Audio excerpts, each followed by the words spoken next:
नमस्कार, स्वागत है आपका एक नई कहानी में। आज गुरुवार है। गुरुवार के दिन बृहस्पति देव की पूजा की जाती है। आज हम आपको बृहस्पतिवार व्रत कथा और बृहस्पति देव की महिमा की पूरी कहानी सुनाने वाले हैं। कहानी को बड़े ही ध्यान पूर्वक पूरा सुनिएगा। बृहस्पतिवार का व्रत करने वाले इस कथा को अवश्य सुने। व्रत ना करने वाले भी इस कथा को सुनकर पुण्य की प्राप्ति कर सकते हैं। बृहस्पति देव का आशीर्वाद लेकर कहानी शुरू करते हैं। प्राचीन समय की बात है। एक नगर में एक बहुत बड़ा व्यापारी रहता था। वह जहाजों में माल लाद कर दूसरे देशों में भेजा करता था। उसके यहाँ धन धान्य की कोई कमी नहीं थी। जितना वो धन कमाता उसी प्रकार से जी खोल के खर्च भी किया करता था। परंतु उसकी पत्नी बहुत कंजूस थी। वह किसी को एक टका देकर भी राजी नहीं थी। एक बार सेठ दूसरे देश में व्यापार करने के लिए गया हुआ था। पीछे से बृहस्पति देव ने साधु का वेश धारण किया और उसकी पत्नी के पास भिक्षा मांगने पहुँच गया। व्यापारी की पत्नी बृहस्पति से बोली, हे साधु महाराज, मैं इस दान पुण्य से तंग आ गई हूँ। आप कोई ऐसा उपाय बताएं जिससे मेरा सारा धन खत्म हो जाए और मैं आराम से रह सकूं। मैं रोज रोज ये दान पुण्य नहीं कर सकती और ना ही ये धन लुटता हुआ देख सकती। बृहस्पति देव ने कहा, हे देवी, तुम बड़ी विचित्र हो। संतान और धन से कोई दुखी होता है भला? अगर अधिक धन है तो इसे शुभ कार्यों में लगाओ। कुंवारी कन्याओं का विवाह करवाओ, विद्यालय और बाग बगीचों का निर्माण करवाओ। ऐसे पुण्य कार्य करने से तुम्हें इस लोक में और परलोक में पुण्य की प्राप्ति होगी। परंतु साधु की इन बातों से व्यापारी की पत्नी बिल्कुल खुश नहीं हुई। उसने कहा, मुझे ऐसे धन की आवश्यकता नहीं है जिसे मैं दान में दूं। दान में देने के लिए भला कौन धन कमाता है? तब बृहस्पति देव बोले, यदि तुम्हारी ऐसी ही इच्छा है तो तुम एक उपाय करना। 7 बृहस्पतिवार घर को गोबर से लीपना, अपने केसों को पीली मिट्टी से धोना, केसों को धोते समय स्नान करना, व्यापारी से हजामत बनाने को कहना, भोजन में मांस मदिरा खाना, कपड़े अपने घर धोना। ऐसा करने से तुम्हारा सारा धन नष्ट हो जाएगा। इतना कहकर बृहस्पति देव अंतर्ध्यान हो गए। व्यापारी की पत्नी ने बृहस्पति देव के कहे अनुसार 7 बृहस्पतिवार वैसा ही करने का निश्चय किया,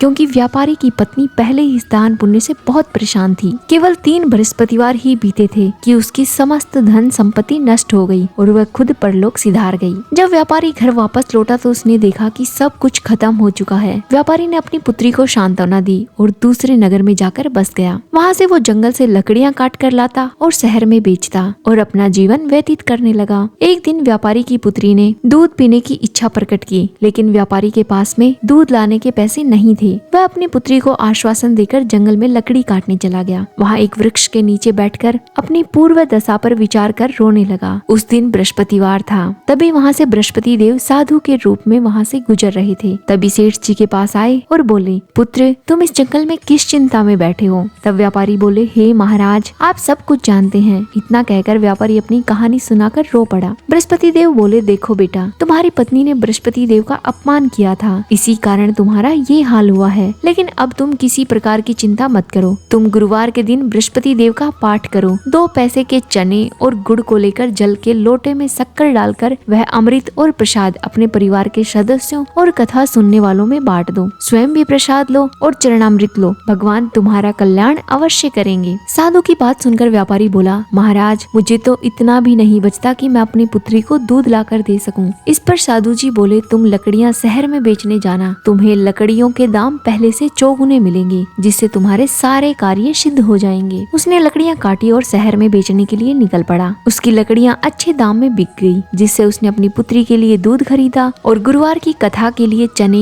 गुड़ लेकर कथा सुनी और प्रसाद बांटकर स्वयं भी खाया। उसी दिन से उसकी सभी कठिनाइयां दूर होने लगी। लेकिन अगले बृहस्पतिवार को वह कथा करना भूल गया। अगले दिन वहाँ के राजा ने एक बड़े यज्ञ का आयोजन कर पूरे नगर के लोगों के लिए भोज का आयोजन किया। राजा की आज्ञा अनुसार पूरा नगर राजा के महल में भोज करने गया, लेकिन व्यापारी व उसकी पुत्री तनिक विलंब से पहुँचे। अतः उन दोनों को राजा ने महल में ले जाकर भोजन कराया। जब वे दोनों लौटकर आए तब रानी ने देखा कि उसका खूंटी पर टंगा हार गायब है। रानी को व्यापारी और उसकी पुत्री पर संदेह हुआ कि उसका हार उन दोनों ने ही चुराया होगा। राजा की आज्ञा से व्यापारी और उसकी पुत्री को कारावास की कोठरी में कैद कर दिया गया। कैद में पड़कर दोनों अत्यंत दुखी हुए। वहाँ उन्होंने बृहस्पति देवता का स्मरण किया। बृहस्पति देव ने प्रकट होकर व्यापारी को उसकी भूल का आभास कराया। उन्हें सलाह दी कि गुरुवार के दिन कैद खाने के दरवाजे पर तुम्हें 2 पैसे मिलेंगे। उनसे तुम चने और मुनक्का मंगवाकर विधि पूर्वक बृहस्पति देवता का पूजन करना। तुम्हारे सब दुख दूर हो जाएंगे। बृहस्पतिवार को कैद खाने के द्वार पर उसे 2 पैसे मिले। बाहर सड़क पर एक स्त्री जा रही थी। व्यापारी ने उसे बुलाकर गुड़ और चने गहने लाने को कहा। इस पर वह स्त्री बोली, मैं अपनी बहू के लिए गहने लेने जा रही हूँ, मेरे पास समय नहीं है। इतना कहकर वह चली गई। थोड़ी देर बाद वहाँ से एक स्त्री और निकल रही थी। व्यापारी ने उसे बुलाकर कहा कि हे बहन, मुझे बृहस्पतिवार की कथा करनी है, तुम मुझे 2 पैसे का गुड़ और चना ला दो। बृहस्पति देव का नाम सुनकर वह स्त्री बोली,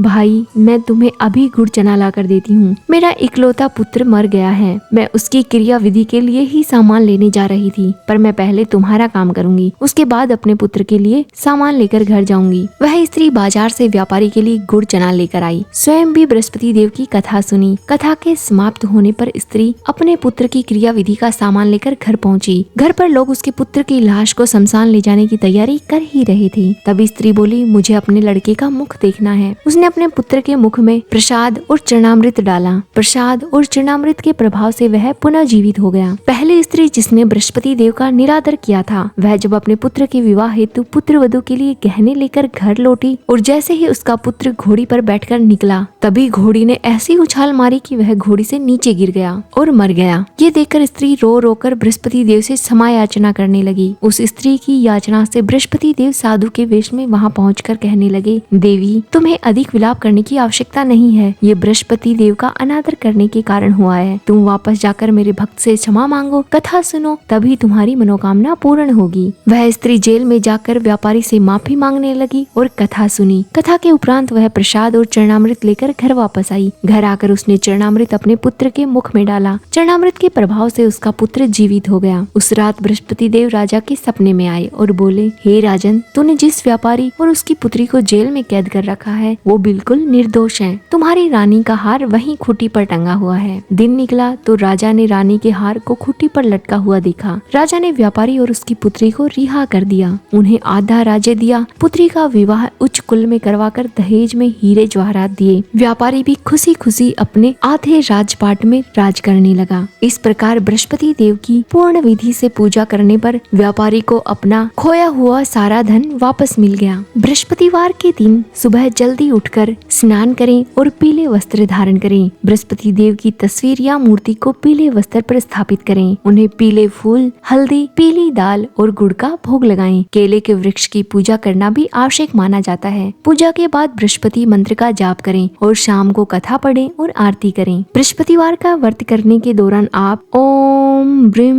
बृहस्पते नमः का जाप करते हुए बृहस्पति देव की पूजा कर सकते हैं। आप 16 गुरुवार के व्रत का संकल्प ले सकते हैं और 17वें गुरुवार को उद्यापन भी कर सकते हैं। इस दिन पीले रंग का भोजन करें, लेकिन केले का सेवन न करें। पीली वस्तुओं का दान करने से बृहस्पति देव बहुत प्रसन्न होते हैं और आपकी सभी मनोकामनाएं पूर्ण करते हैं। पूरे विधि विधान से पूजा करने पर बृहस्पति देव आप पर अपनी कृपा हमेशा बनाए रखते हैं। कथा अधूरी रही हो तो पूरा कीजिएगा, पूरी हुई हो तो मान कीजिएगा। ऐसी ही कहानियों को सुनने के लिए हमारे चैनल को जरूर सब्सक्राइब करें। धन्यवाद।